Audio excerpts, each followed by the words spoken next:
Boker Tov, Shavua Tov. Nous reprenons le passage que nous avons étudié la semaine dernière. Je propose bien qu'on l'ait déjà lu dans la Gemara et avec Rashi, comme c'est très court, qu'on ait une vision complète des choses, je propose de reprendre à la 6e ligne avant le bas de la page, Tanu Rabbanan, rapidement.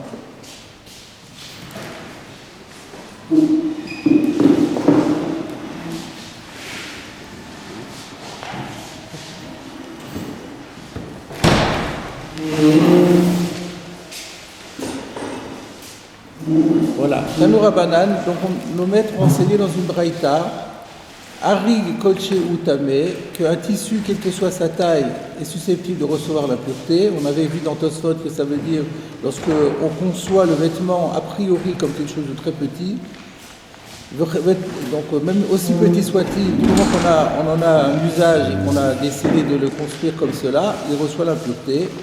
Tarchit, de la même façon, un bijou, une parure, kolche utame, quelle que soit sa taille, il peut recevoir l'impureté. Il n'y a pas une exigence minimale d'une taille particulière.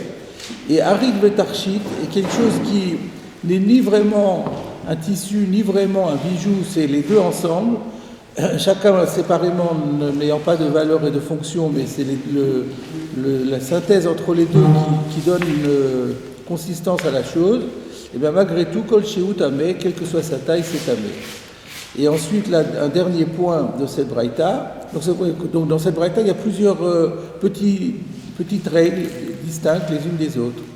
Et la dernière, c'est Moussaf Sak à la Beged, Shetameh Mishum Harig, que le sac, a priori on avait dit qu'un sac, c'est un sac.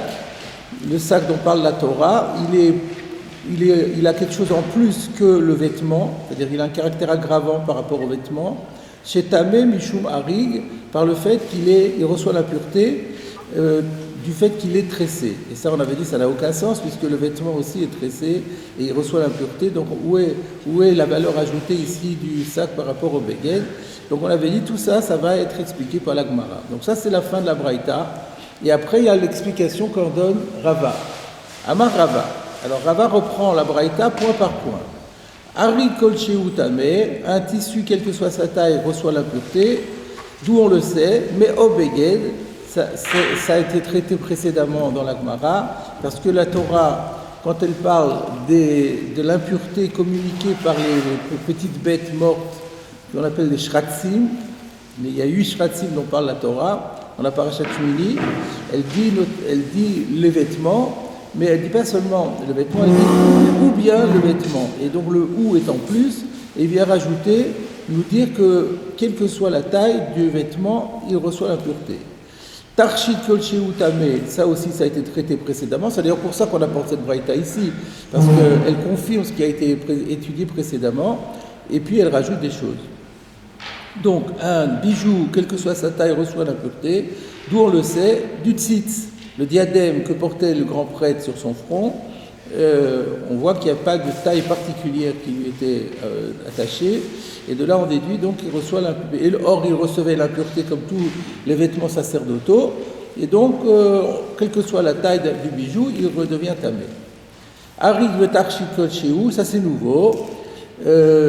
Alors maintenant, ça c'est quelque chose qu'on n'avait pas étudié précédemment, lorsque c'est un objet qui est constitué de deux parties, une partie tissée, une partie parure, et c'est l'ensemble qui donne une valeur à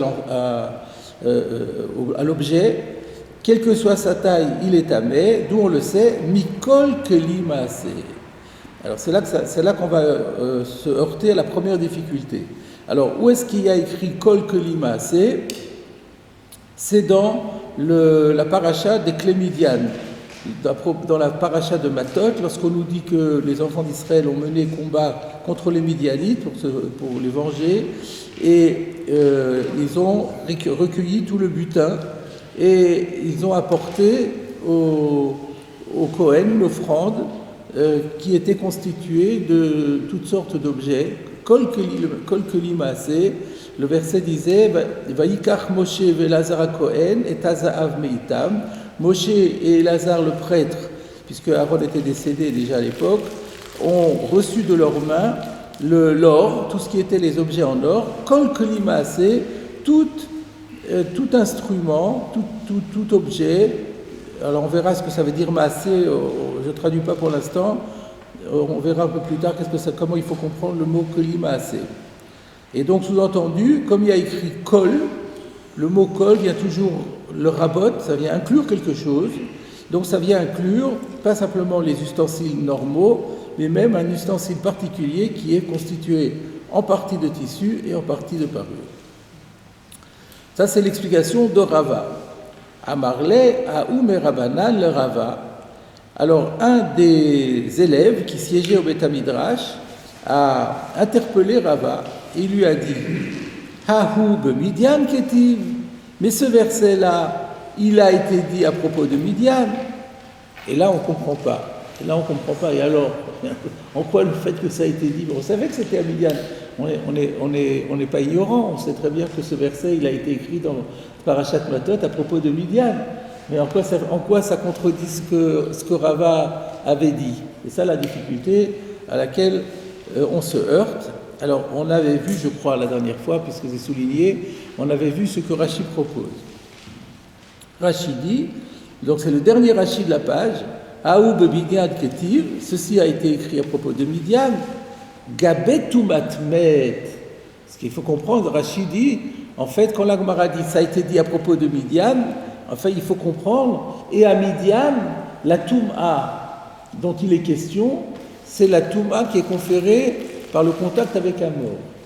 Effectivement, on avait vu, Rashi l'avait cité en haut de la page à propos de Etzada, Rashi avait dit Dirtiv b'maaseh Midian, Etzada vetsamid, uktiv titrateu atem ou shevirchem.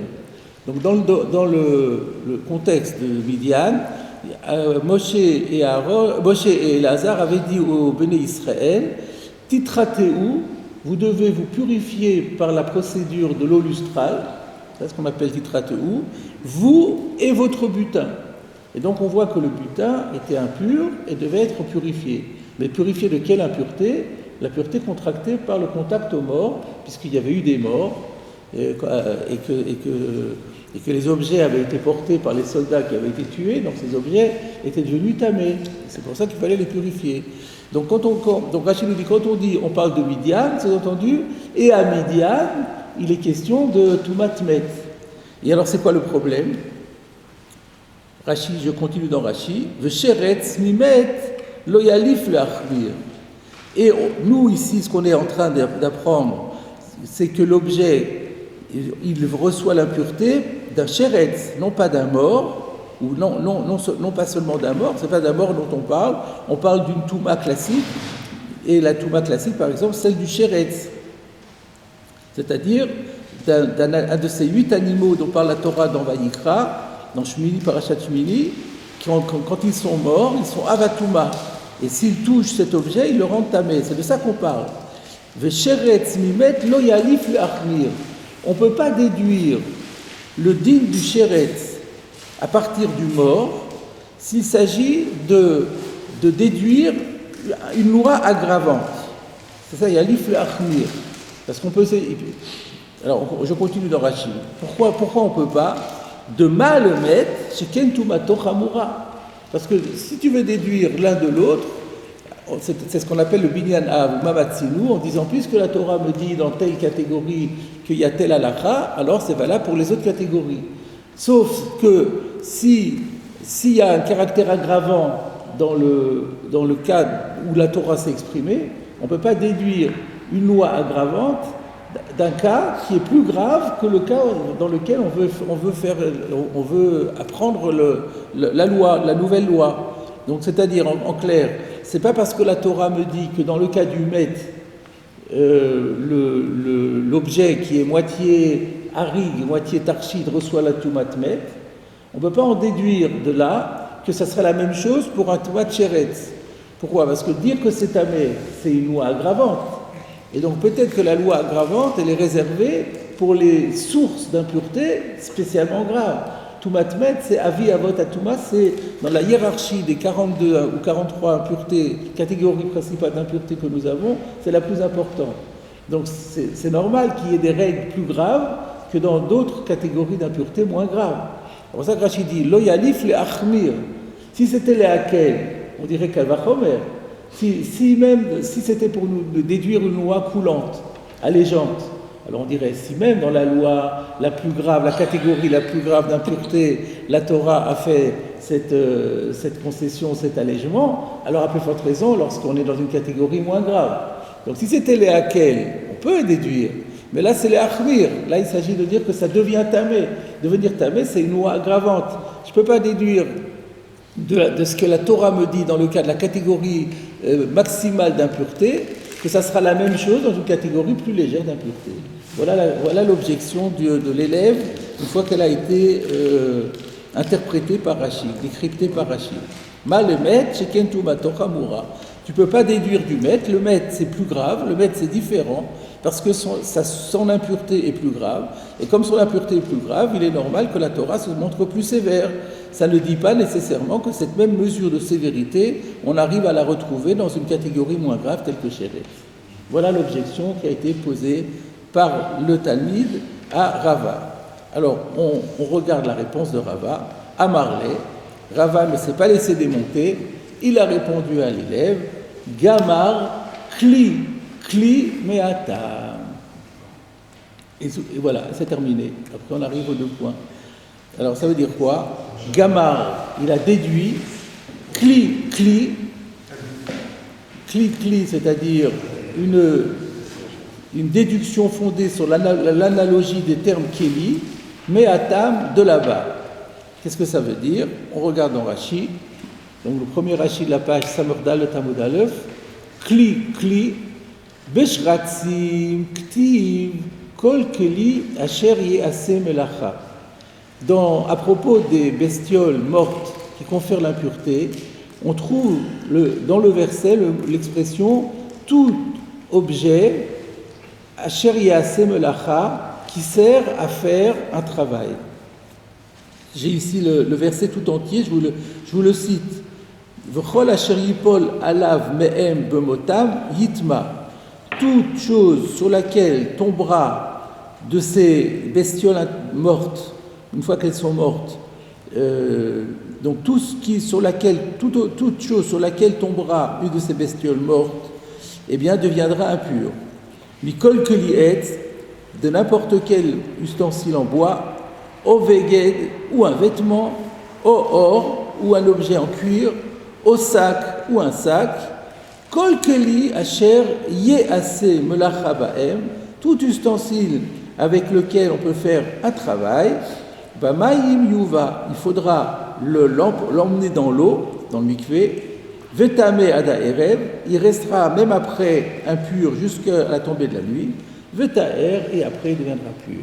Et donc il y a écrit Kol Keli Asher Yeaseh Melacha, ça c'est dans les Shratzim. Et il y a écrit, sous-entendu, le Kli qu'on avait vu dans Clémidiane, il y avait écrit Kli Maaseh. Donc on déduit Kli, pour dire que de la même façon que dans le Kli de Midian, qui était Toumatmet, la Torah me dit que Chatsi Harig, Chatsi Tarshit, il est tamé bekol shehu, puisqu'il y a écrit ici Kli aussi, donc du coup on fait la Xera Shava, en fait c'est une Xera Shava, Rachid ne dit pas mais c'est ça que ça veut dire, de la même façon que là-bas la Torah m'a dit que c'est tamé, là aussi la Torah me dit que c'est tamé. Et sur la Xera Shava, il n'y a pas de pirra, il n'y a pas de réfutation. Lorsque on fait un Mamatzin ou un Binyan Av, alors là on peut réfuter en disant mais non c'est pas logique. Mais là, à partir du moment où il y a une déduction fondée sur l'analogie des termes, il n'y a plus de possibilité de dire oui, mais c'est pas logique, c'est comme ça, c'est écrit dans la Torah.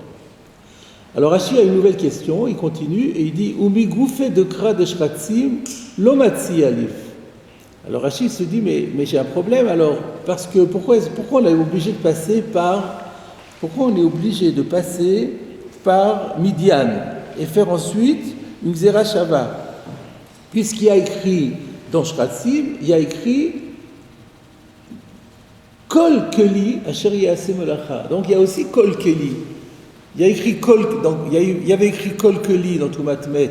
Le Kol est venu inclure ce cas de moitié tissu, moitié parure. Mais Kol Keli, on voit qu'on l'a aussi dans Shratzim.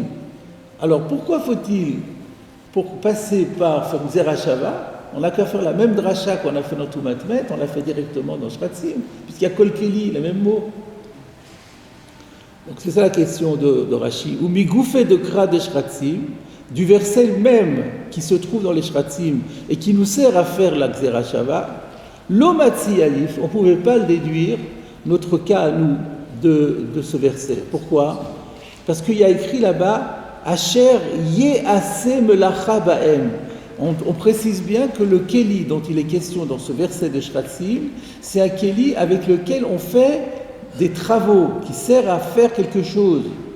Lav Klitarchit Mashma, ça exclut une parure. Une parure n'est pas un instrument, n'est pas un outil. C'est juste quelque chose qu'on regarde, mais on ne fait rien avec. Ye'ase Melacha, ça laisse entendre qu'on fait quelque chose avec. Donc on ne peut pas dire que ça vient inclure le tarchit. Nous on parle ici d'un tarchit, donc ça ne va pas. Alors se pose la question, oui mais alors en quoi c'est mieux dans Toumatmet? Dans Toumatmet il y a écrit Kol Keli Ma'ase. Alors quelle est la différence entre... Pourquoi dans Kol Keli Ma'ase je peux englober le tarchit et dans Kol Keli Asher Ye'ase Melacha je ne peux pas englober le tarchit? Ça c'est moi qui pose la question. La réponse, je propose, est la suivante. Quand il y a écrit Kol Keli Asher Ye'ase Melacha, là ça veut bien dire que le Keli doit servir à faire un travail. Mais Kol Keli Ma'ase, je peux comprendre autrement. C'est pour ça que tout à l'heure je ne l'ai pas traduit. Kol Keli Ma'ase, ça veut dire un ustensile qui a été fabriqué par l'homme. Keli Ma'ase, pas quelque chose qui est naturel et qu'on utilise comme objet, mais Keli Ma'ase, un ustensile forgé, fabriqué par l'homme. C'est ça qui veut dire Kol Keli Ma'ase. Et donc ça peut très bien être un tarchit aussi. Voilà la différence. Voilà pourquoi on est obligé de passer par la Zerachava. C'est clair? Voilà donc l'explication de la Gemara d'après Rashi. Donc je récapitule. On a déduit qu'un objet qui est partie tissu, partie parure, est impur, quelle que soit sa taille, parce qu'on fait une Zerachava. D'un côté, ça a été dit dans le Toumatmet, parce qu'il y a écrit Kol Keli Ma'ase, et ensuite il y a aussi, on retrouve le mot Keli dans Shratzim, et donc on fait la Zerachava. Pourquoi Rava d'emblée proposer la Zerachava? Quand il est passé par d'abord il met, et c'est lorsqu'il a été contredit qu'il a fait appel à la Zerachava. Mais parce que si vous n'avez pas Kol Keli Ma'ase, vous n'avez pas la preuve que Harig et Tarchit Kol Shehu est tamé. Comment vous savez que le verset parle de Harig et Tarchit Kol Shehu? Il y a écrit Keli. Keli, c'est pas un Tarchit Kol Shehu. C'est pas Harig et Tarchit. On a besoin d'une inclusion. On a besoin d'un mot en plus dans la Torah pour nous dire même le cas de Harig et Tarchit. Si vous dites Kli Kli. Ben oui, du Kol qui a été. Ah ben ça c'était la question de Rashi. Mais là, le Kol de Shratzim, on ne peut pas l'utiliser. Parce qu'il y a écrit Kol Keli Asher Ye'ase Melacha. Alors, il ne peut pas venir englober ce cas-là. C'est clair? C'est clair. Alors, on va attaquer maintenant le Tosfot. Tosfot va poser des questions lourdes sur Rashi, sur le pshat de Rashi. Aou Bemidian Ketiv. Donc c'est l'objection du Talmid à Rava. Rava avait dit qu'on déduit que le Harig Vetarchit Kol Shehu il est tamé parce qu'il y a écrit Kol Keli Ma'ase, et il attaque en disant oui mais ce verset-là il ne parle pas des Shratzim, il parle de Midian. Alors on regarde Tosfot qui va ramener Rashi in extenso. Haou Bemidian Ketiv. Pei Hei, ça veut dire quoi Pei Hei? Perash à contraste, Rashi a expliqué, ou Bemidian avait Toumatmet. Or, donc ce verset est écrit dans le contexte de Midian. Or, dans Midian, l'enjeu à l'achik, c'est l'impureté du mort, comme il est dit Titrataou. Et on ne peut pas déduire une impureté conférée par une bestiole morte à partir d'une impureté conférée par un homme mort, on ne peut pas le déduire, les achmir, si c'est pour déduire une loi plus sévère. De mal le met, parce qu'on peut dire le met c'est différent, c'est plus grave, sheken tuma chamura, parce que son impureté est plus lourde. Et comme son impureté est plus grave, il est normal qu'il ait des lois plus graves. Et on ne peut pas l'étendre, on ne peut pas se dire ça va être la même chose pour une impureté moins grave. C'était ça l'objection du Talmud. Umeshani, à quoi Rava va répondre, Gamar Keli Misheretz, on fait une zerachava par le fait qu'on trouve le mot Keli dans le cas de Met, mais aussi dans le cas de Sheretz. Perouche, ça veut dire quoi? Ça veut dire comment on fait la dracha? On va dire Ma Keli Ha'amur Besheretz Mitma Besheretz Afkli Ha'amur Kan Mitma Besheretz. Alors voilà comment il veut faire la Xerashava en disant de la même façon que le mot Keli dont il est question dans Sheretz, il reçoit l'impureté évidemment par le contact avec une bestiole morte, et bien le Keli dont il est question dans le cas du mort, il va aussi être impur par le Sheretz. Jusqu'ici c'est le rapport de l'explication de Rashi. Et Tosfot maintenant attaque, veut cacher, mais c'est difficile. L'explication de Rashi est difficile. De Imken, si c'était comme Rashi a dit, Havelé le Mifrach, l'objection formulée par le Talmud aurait dû être formulée ainsi. Hahu betumat met ketil. Ça aurait été plus direct et plus explicite de dire, oui, mais le verset que tu me cites, il a été dit dans un contexte d'impureté du mort, et on ne peut pas déduire la bestiole du mort. Ça aurait été la Inyan, on aurait vraiment compris la question. Parce que quand tu me dis Aoub Midian, on le savait que c'était à Midian, donc tu ne m'évoques pas la question. C'était le problème. Le problème qu'on avait d'ailleurs, c'était ça. Aoub Midian, on ne comprend pas la question. On sait que c'est Midian, et alors où est le problème? Rachid dit, oui, mais à Midian, il s'agit de Toumatmet. Alors dis-le. Il fallait le dire. Pourquoi on ne dit pas Aoub Toumatmet Ketil? Donc ça, c'est un problème. C'est pas fini. Ve'od. Deuxième question. Ki meshani gamar kli. Quand la réponse finale c'est qu'on fait une zerachava appuyée sur l'analogie des mots keli, avelé lishlouye, on aurait dû donner une autre réponse, une autre gezerachava, à savoir gamar beged ve'or l'exerachava, qu'il y a une zerachava entre met et sheretz par le fait qu'on retrouve dans les deux contextes les deux mots beged ve'or. Alors là, a priori, on ne comprend pas pourquoi ça serait mieux de dire beged ve'or que kli. On parle d'un kli ici, c'est mieux kli.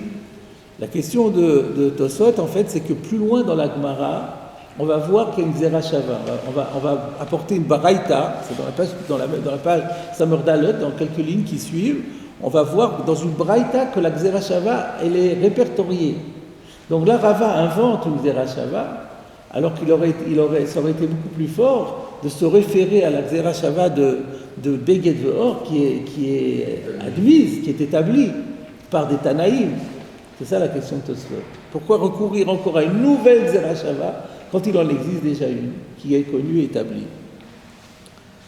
Alors, donc, pour ces deux raisons, donc deux questions. Première question, ça c'est mal, le Talmud ne s'est pas exprimé comme il aurait dû le faire. Deuxièmement, la Xerashava qu'on apporte, il n'est pas logique de l'apporter.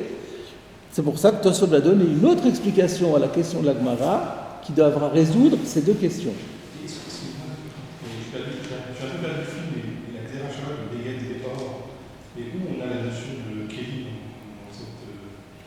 Vous avez raison, il n'y a pas le mot Beged Ve'or, c'est pas Keli.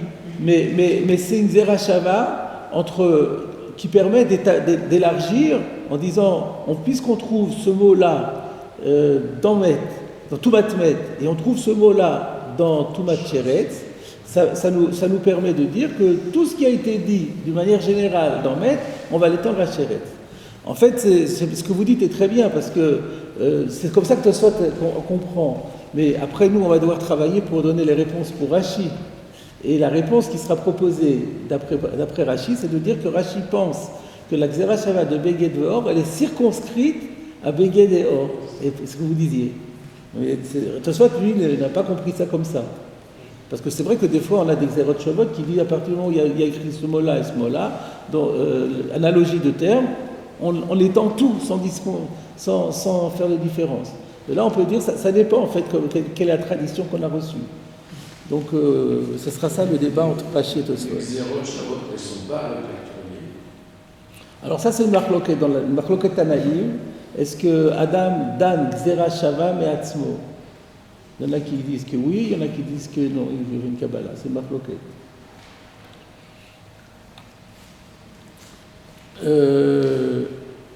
Alors, donc on revient au pshat de Tosfot maintenant. La Chen Ireli, c'est pourquoi Tosfot dit, il me semble qu'il faut comprendre la Gemara autrement. Alors, donc on reprend la Gemara complètement différemment. Quand le Talmud va dire Haou bemidian ketiv, qu'est-ce qu'il entend par ces mots? Oui, mais ce verset de Kol Keli Maaseh, il parle de Midian. Qu'est-ce que ça veut dire? Beshlal Midian. On est en train de décrire le butin qui a été pris à propos de Midian. Velo maire arparasha betum aklal.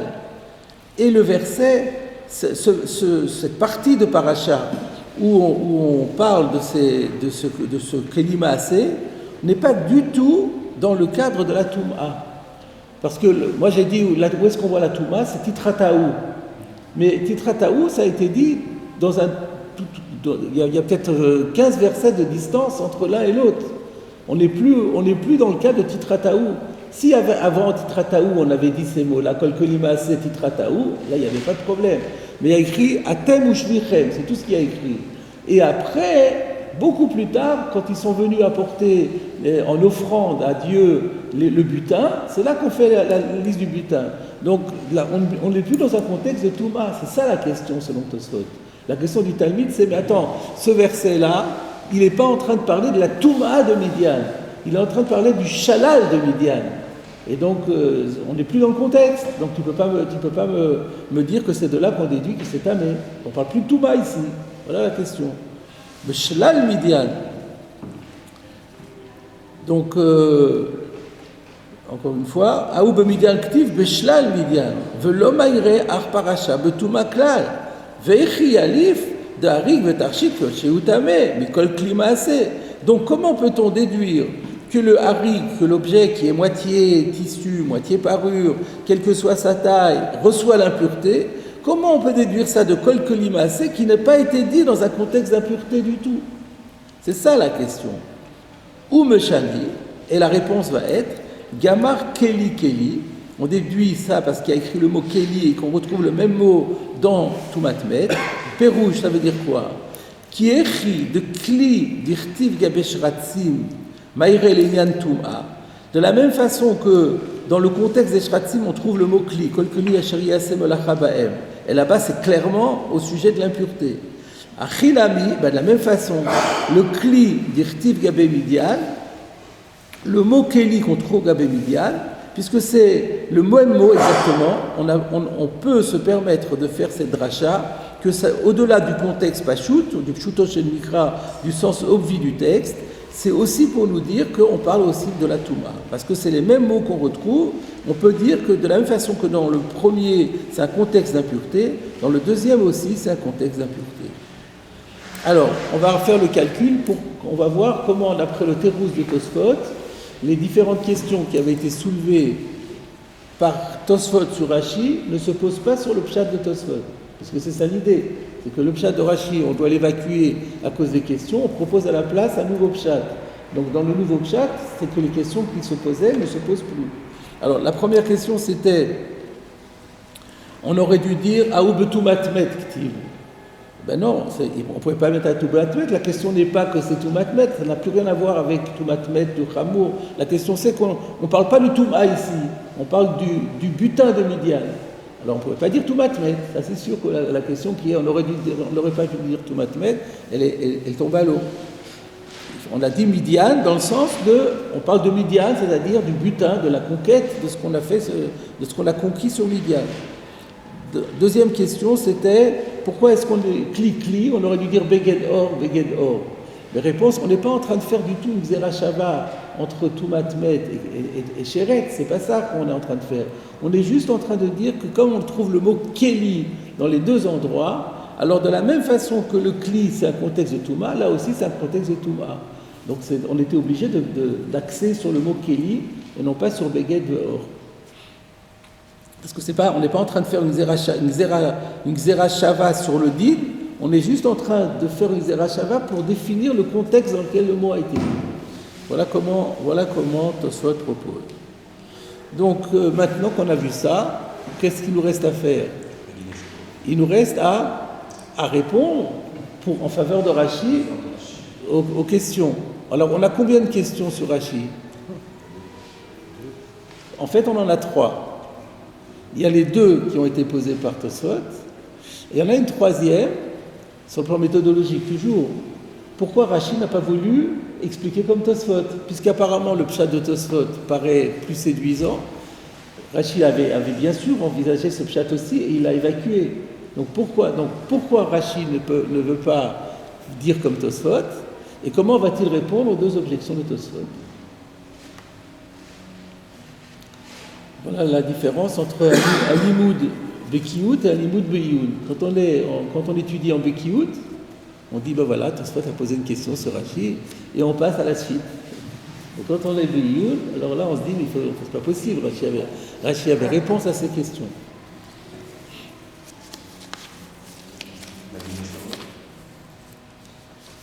Alors,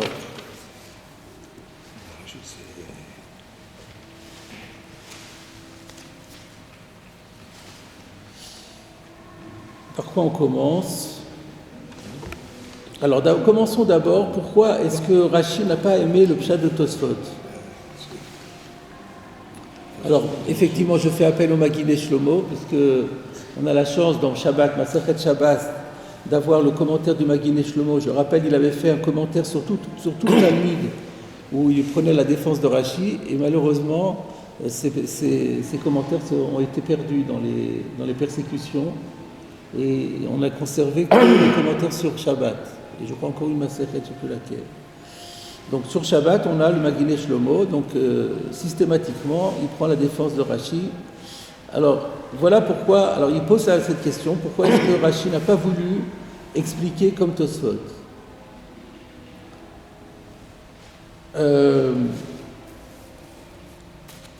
Parce que Rashi, on l'a déjà vu, qu'il y a un débat qui opposait Rashi à Tosfot, et c'est ce même débat qui se reproduit ici. À quoi je fais allusion? Au premier Tosfot, Ve'ilu et Tzada Tme'ai. Vous voyez le premier Tosfot de la page, Ilu et Tzada Tme'ai. On avait dit que le bracelet est tamé. Regardons le Tosfot à nouveau. Perash Akuntras. Comment on avait vu que d'après Rashi avait expliqué comment que le bracelet est tamé. Dirtiv masse midian et tzada vetamid et tzada vetsamid. Uktiv titrateu atem ushevichem. Il y a écrit d'un côté parmi le butin que les enfants d'Israël ont rapporté au grand prêtre en offrande. Il y avait les bracelets. Et par ailleurs, il est dit vous devrez vous purifier vous et votre butin. Donc on voit que ça devait être purifié. Velon et ira, et ça n'est pas clair ce pshat, de alkor titrataou lo akol hashevikae, parce que tu es bien obligé d'admettre que le mot titrataou, qui veut dire se purifier, ne porte pas sur tout ce qui a été pris comme butin. Pourquoi? De abehemot nami avebachevi, puisque les animaux aussi avaient été capturés. Et pour autant, l'av bene kaboul tumaninu. Pour autant, il n'était pas réceptif à la Touma. Donc, ce n'est pas parce qu'il y a écrit Titrateu atem ou Shevichem que tout ce qui est capturé est nécessairement apte à recevoir l'impureté. Donc, comment Rashi peut-il dire que parce que le Tzada Vetsamid est dans la liste du butin, nécessairement il est dans Shevichem? C'est pas sûr. Peut-être qu'il est comme dans les animaux. Et donc, il n'est pas dans Shevichem. il est dans le Shalal, mais il n'est pas dans le Titrateou. C'était ça la question de Tosfot. Alors comment on avait répondu pour Rashi, nous? On avait dit, la preuve de Rashi, c'est que juste après qu'il y a écrit Titrateou Atem ou Shvichem, il y a écrit Ach et Azaav et Kesef, et Anochoshet et Barzel, et Bedil et Ofaret, Kol Davar Asher Yavo Vaesh, Taviru Vaesh Vetaer, Ach Bamedida Yitrata. C'est les lois de Kashrut. Donc juste après Titrateou Atem ou Shvichem, il y a écrit, mais par contre tout ce qui est métallique et qui sert à la vaisselle, vous devez le cachériser.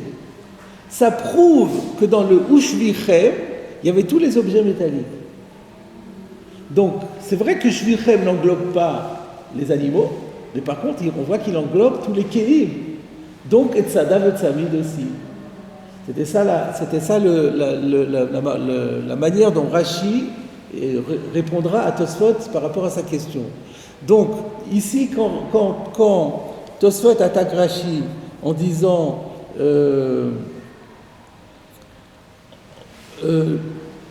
non, pas quand il attaque Rashi, mais quand il explique dans la Gemara plus exactement que la question c'est oui, mais le verset il parle du butin et il parle pas de la Touma. D'après Rashi, c'est pas comme ça, parce que le butin il est englobé le Shalal, il est englobé dans le Titrateou, comme on le voit parce que juste après il y a écrit Ach et Azav et Kesef. Donc, en fait, Tosfot n'a pu donner son pshat que parce que lui, il reste dans son idée que Shvichem n'englobe qu'un minimum de choses, on ne sait pas quoi, mais pas nécessairement le Shalal. Alors là, dans Titrateou, tu dis, Titrateou, c'est pas le Shalal.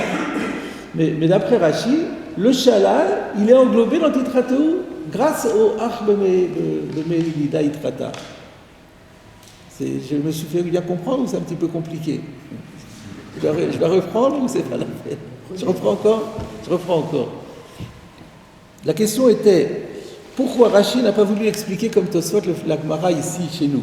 Comment Tosfot explique-t-il la Gemara quand Aoum et Rabbanan dit Aoum Bemidian Ketiv? Ça veut dire quoi? Le verset dont tu parles pour déduire que ça devient tamé, Kol Kelima Aseh, ce mot-là, il n'a pas été dit dans un contexte d'impureté, il a été dit dans un contexte de shalal, c'est-à-dire c'est le butin qui a été rapporté au grand prêtre. Il n'y a pas du tout écrit que ça reçoit l'impureté. Et c'est ça la question de la Gemara. Rashi ne peut pas accepter ce pshat-là, parce que pour Rashi, tout ce qui est dans le shalal, il est automatiquement englobé dans Titrateou. Comme il l'a dit, Rashi l'avait déjà dit dans Etzada Vetzamid. Il avait dit que Etzada Vetzamid, comment on sait que c'est Mekabel Touma? Et bien justement parce qu'il a écrit le Shalal et il a écrit Titrateou. Tosfot a dit mais Titrateou c'est Ushvichem, et qui nous dit que Ushvichem se rapporte aussi à Etzada Vetzamid? Là, Tosfot n'avait pas de réponse, et nous on a donné la réponse, mais si, parce que juste après il a écrit Ach et Azav et Kesef et Anochot et Barzel. Donc tout ce qui est de l'ordre du métal était englobé. Donc on voit bien que tout ce qui était dans le Shalal, qui était cité Kol Kelima Aseh, en fait, il a été englobé dans le Titrateou. Et donc la question de la Gemara n'est pas possible. Donc c'est Rashi le Shitato, c'est magnifique, je trouve. Rashi le Shitato et Tosfot le Shitato. On retrouve ici, Tosfot n'a pu donner son explication que parce qu'il est fidèle à sa propre opinion. Mais Rashi ne pouvait pas accepter l'explication de Tosfot parce que lui aussi est fidèle à sa propre opinion.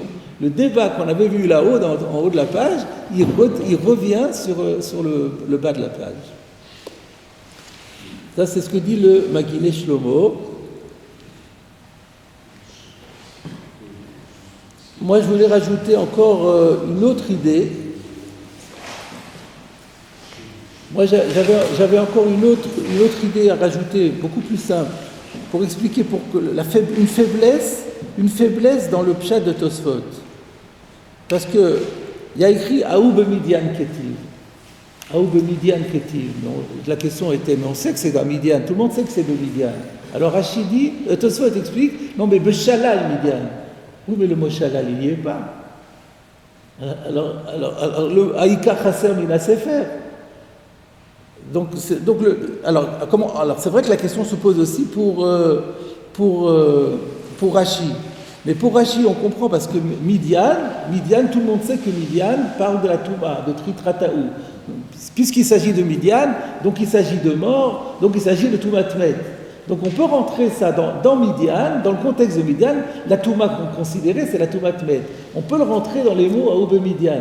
Mais là, quand il y a écrit, on est dans Midian, et quoi dans Midian? Dans la partie qui parle du butin et pas dans la partie qui parle du Met, Aïka Chasser Mina Sefer.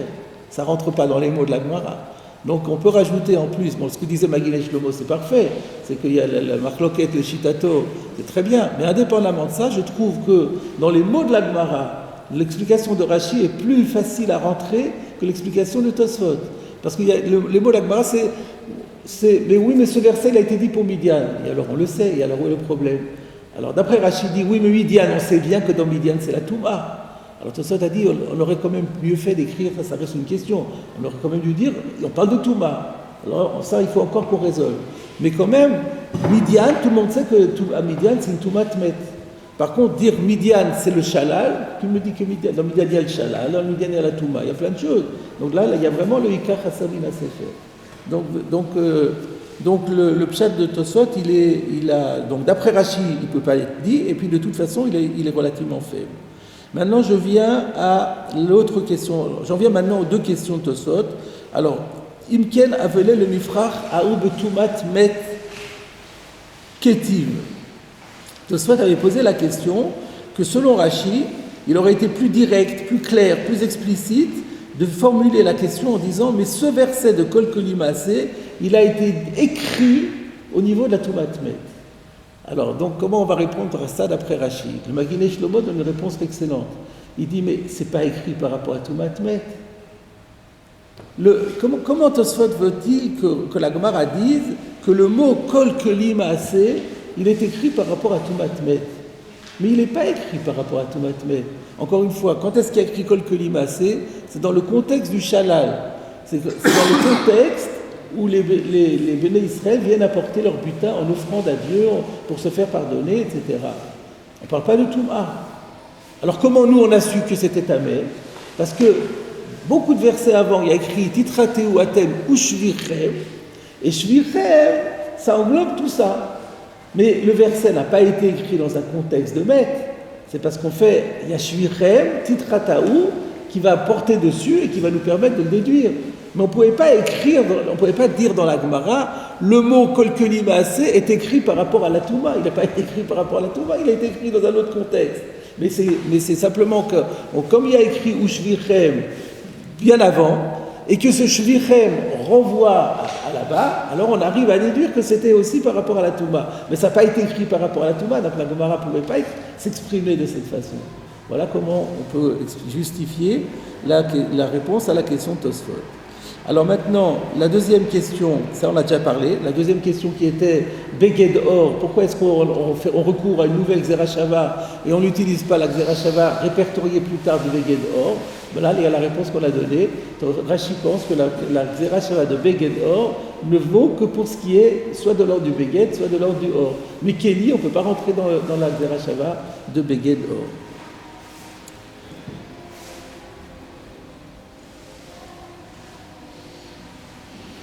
Voilà, c'est ça. C'est le Miguel Yoshua et le Pnei Yoshua qui disent ça. Voilà. Donc on a terminé ce passage et on va passer maintenant, si vous voulez bien, à un nouveau passage.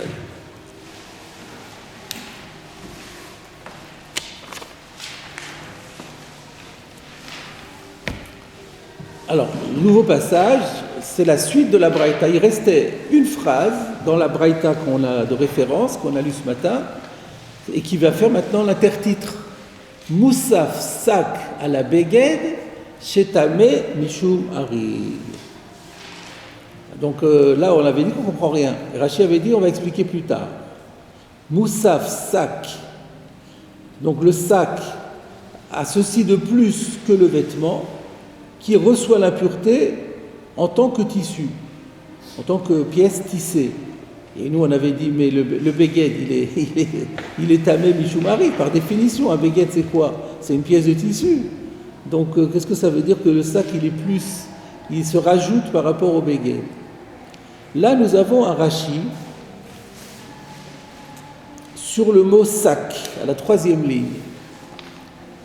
Sac, hu asui minotza shel izim. Alors, là, il faut mettre le point. Là, on a la suite chez Afalpi, chez Noharid, mais ça se rapporte à la suite de la Gemara. Mais le commentaire de Rashi, en fait, s'arrête ici sur sac. Et Rashi nous dit que sac, c'est fait à partir de Notza chez l'Izim. Alors, Notza chez l'Izim, on en a déjà parlé. Et Rashi l'avait expliqué en donnant un Dafkafret Amoudbet. Rashi avait dit qu'il avait donné un laz, pelage de chèvre. En fait, c'est du poil de chèvre. C'est ça notre chez l'Izim.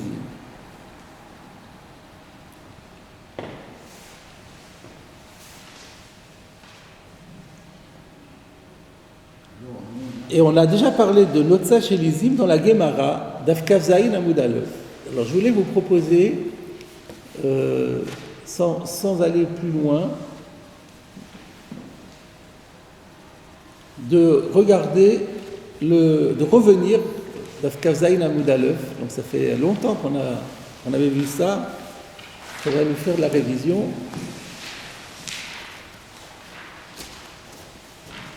Puisque là, maintenant, on revient sur le concept de Notza chez l'Izim, on va approfondir cela. 27a. C'était en Babé Madlikim. Je ne sais pas il y a combien de temps on a étudié ça.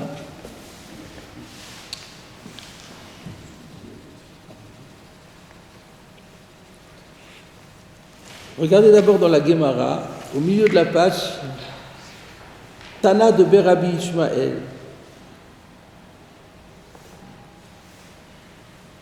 C'est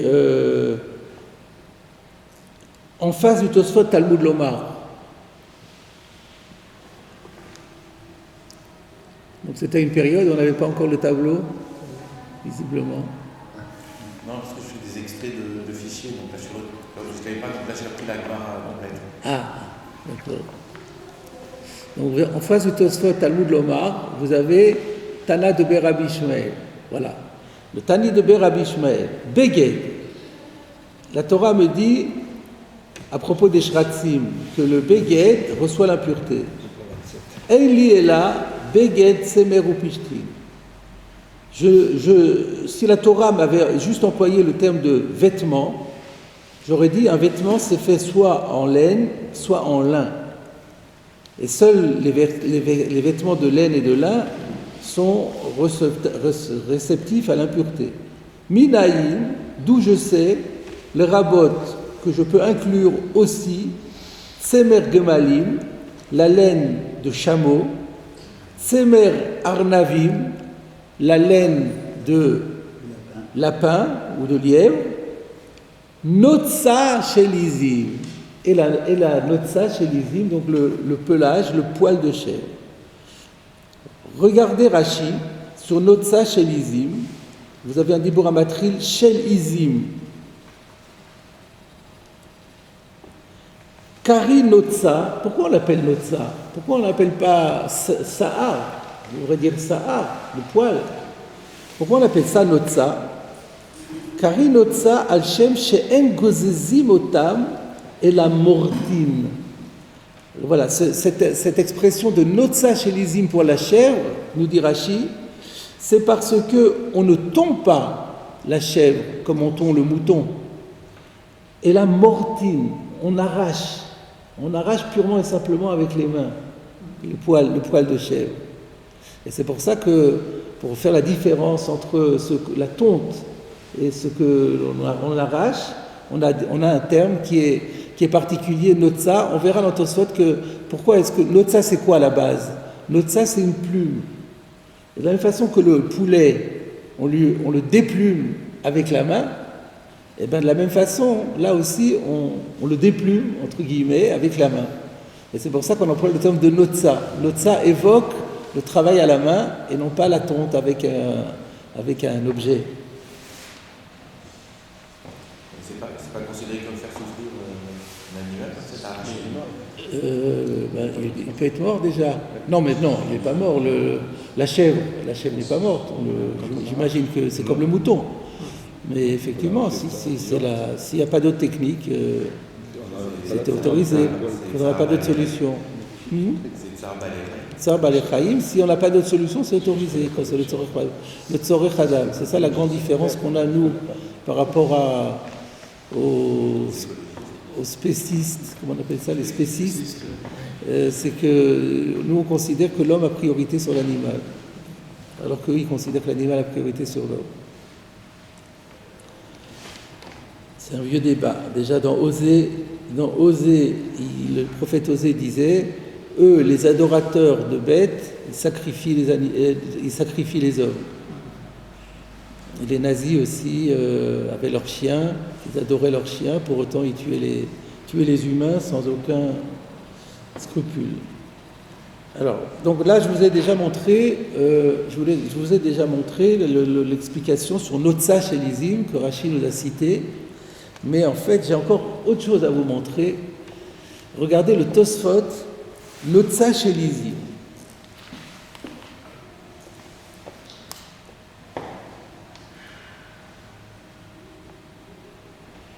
Notza chez Lizim. Teima. Tosfot dit, c'est étonnant. Ma itzterich ribouille le Notza chez Lizim. Ah oui, on n'a pas été... je reviens à la Gemara une seconde. La Gemara, je ne l'ai pas lu jusqu'au bout. Je reprends le Tana de Rabbi Ishmael. Rabbi Ishmael avait dit En li ela beged tsemer upishtim, minaim lerabot tsemer gemalim, tsemer arlavim, Notza chez Lizim, ve'ashirin, ve'akalach, ve'asarikin. Je ne m'arrête pas sur ces mots-là, ça ne nous intéresse pas maintenant. Talmud Lomar, o beged. Je voulais juste vous montrer que finalement, le Notza chez Lizim, de même que les autres qui sont avaient cité avec lui, on les a déduits d'un verset, parce que dans le cadre de Shiratzim, il n'y a pas juste écrit Beged, il y a O Beged. Et c'est le O qui devient un mot en plus, qui nous permet d'inclure le Notza chez Lizim. Voilà, c'est ça qu'il faut avoir en tête quand on étudie le Tosfot. On revient au Tosfot, le Notza chez Lizim, Teima. Ma yitzteri ribou le Notza chez Lizim. Mais qu'est-ce qu'on a besoin d'un verset en plus pour inclure le poil de chèvre? Haketiv sak be'edia be'kra.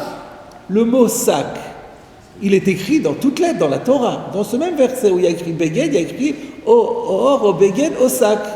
Donc il y a écrit le mot sac déjà. Ve sac avebidavar abba minaizim. Or le sac, c'est ce qu'on vient de voir dans Rashi. Il est fait avec du poil de chèvre. C'est ce que Rashi vient de dire. Sac, c'est notre sachelizim. Que de mouchar beperek bameisha. Comme on va le voir dans notre perek. Daf samerdal le tamud aleph. Dans la sougia qui vient, on va voir clairement que le sac, il est fait avec du poil de chèvre. Et Rashi l'a déjà dit, il l'a déjà dit au début de la sougia, pour nous mettre en condition qu'on comprenne sans difficulté la suite du texte. Donc c'est quoi la question de Tosfot? Qu'est-ce que j'ai... Pardon? Il y a une erreur de référence parce qu'il faut regarder ta toute bête. Ah, chez moi, c'est un mot d'alef. Et donc... On vient de le voir. Pardon? On vient de le voir dans la Gemara. On ne l'a pas vu encore dans la Gemara. On a vu Mosif Sak à la Beged, on n'a pas encore vu que c'est notre chez Lizim, c'est Rashi qui nous l'a dit. Mais là, Tosfot se réfère à la Gemara, pas à Rashi. C'est que dans la suite de la Gemara, ça va être encore explicite. Toujours est-il, c'est quoi la question? Qu'est-ce qu'on a besoin d'un verset de O Beged pour rajouter, pour déduire que le poil de chèvre reçoit la pureté, alors que le mot sac, qui figure en toutes lettres dans la Torah, par définition, il est fait avec du poil de chèvre. Donc c'est que le poil de chèvre reçoit l'impureté. Vous comprenez la question de Tosfot? Réponse de Tosfot. Veteratzri, Rabbi Yitzhak de Dampierre répond de sac avait mina se'ar shel izim ve'aim ikre se'ar ve'lo notza ou mina dak de ikre notza osim begadim ve'lo sac Je traduis. En fait, le sac n'est pas fait avec la notza de Izim. Le sac est fait avec le sa'ar, avec le poil. Alors maintenant, on va devoir trouver deux termes différents pour les distinguer. En tout cas, sa'ar, c'est le poil. Donc, le sac est fait avec du poil de chèvre. Et ça, on ne l'appelle pas notza, on l'appelle sa'ar. Vélo notza. Et c'est quoi notza? Parce que ici, dans le texte de Shabbat Kavzaïn, on a parlé de notza. C'est quoi notza? Umin adak deikre notza. C'est une partie plus fine que le poil de chèvre. C'est ça qu'on appelle notza. Et c'est à partir de cette partie plus fine qu'on appelle notza, aussi begadim, qu'on fait des vêtements. On ne fait pas des vêtements avec le séar. On fait des vêtements avec la notza. Un duvet. Ah, c'est un duvet. Probablement, est-ce qu'on pourrait traduire ça par duvet? Aussi begadim velosac. Donc, il y a le sac et il y a le béguet. Le sac, c'est un sac. Le sac est fait avec du poil de chèvre. Du poil grossier. Et du poil grossier. Par contre, le vêtement ne se fait pas avec du poil de chèvre, mais il se fait avec le duvet de la chèvre. Ve'al shem shemortin ota como notza tatarnegolim, car il est notza. Et donc, semble-t-il que le séar, d'après Tosfot, il semblerait que le séar, on le tond. Il y a une tonte qui se fait avec un ustensile. Par contre, le duvet qui reste, après qu'on ait coupé le séar, sous le séar, il y a du duvet. Ce duvet-là, on l'arrache avec les mains. Et c'est pour ça qu'on l'appelle notza. C'est là que Tosfot explicite la pensée de Rashi plus haut, que la notza se fait en l'arrachant avec les mains. Voilà. On peut s'arrêter là dans Tosfot. Alors, donc je récapitule, Tosfot avait un problème. Pourquoi on a besoin d'un verset pour notza chez l'izim, puisque on a déjà le mot sac. Et il répond, notza, c'est pas, le sac n'est pas fait avec notza, le sac est fait avec séar. Et donc ça, c'est écrit dans la Torah, il n'y avait pas de doute que c'était le Kabel Touma. Mais là, on parle d'un beged, et donc c'est bien que c'est de obeged que ça se déduise, parce que c'est comme de cette notza, on fait le beged. Et là, effectivement, on n'avait pas de preuve de la Torah, et il fallait passer par obeged pour dire que le notza chez l'izim, et qui n'est pas le séar chez l'izim, est aussi le Kabel Touma. Pourquoi je vous cite tout ça?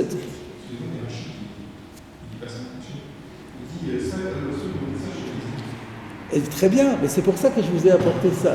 C'est ce que je voulais, c'est très bien, c'est ce que je voulais vous faire remarquer. Il y a ici une marloquette Rashi Tosfot. Puisque le Rashi qu'on vient de faire, on peut revenir maintenant d'Af Sabar, vous avez en tête ce qu'on a vu d'Af Kavzaïn, Tosfot a dit que il y a Séar et Notza. Le Séar, c'est pour le sac, la Notza, c'est pour les bégadim. Alors, revenons à notre Rashi. Daf Samur Dal Tamud Aleph, qu'on vient de faire, le Rashi qu'on vient de faire, qu'est-ce qu'il a dit? Sac ou Asui Minotza Sherizim. Donc, il y a une marloquette, Rashi Tosfot. C'est ça que je voulais vous faire toucher du doigt. Il y a une marloquette Rashi Tosfot. Pour Rashi, le sac, il est fait aussi de Notza Sherizim. Je voulais mettre une pause. Alors, je vous laisse pendant la pause réfléchir. Alors, c'est quoi le problème? La question que Tosfot a soulevée d'Af Kavzaïn va se poser maintenant sur Rashi. Je vais attendre que... Le duvet, c'est ce qui va donner le poil. Le duvet, c'est... C'est parce qu'il va donner le poil. Tard. Ah, c'est possible. Ça, je ne sais En pas. général, le duvet, c'est petite... Monsieur Lagache n'est pas là, il saurait nous dire, lui. Il est vétérinaire.